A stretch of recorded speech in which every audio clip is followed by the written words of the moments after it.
Ayan guys, totoong luha yan guys. Kasi totoong pain yung nararamdaman niya. Tsaka naramdaman ko din yan guys minsan kasi yung kasagsagan ng mga binabash siya.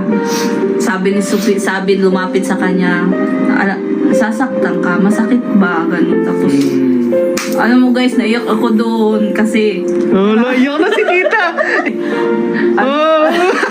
Hindi na makapagsalita si tita. Kasi guys, yung naramdaman ko, pag nasasaktan sila, nasasaktan din ako.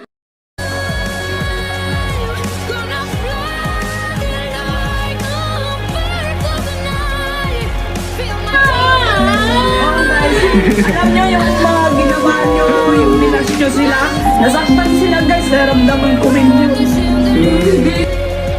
Okay lang kasi alam naman namin hindi naman totoo. Nasaktan lang talaga kami guys. Nakita namin madami pa lang tao yung naniniwala sa kanila, madami pa rin nagtanggol sa kanila. Tsaka salamat sa mga nagtanggol guys, I love you all. Love na love namin kayo guys.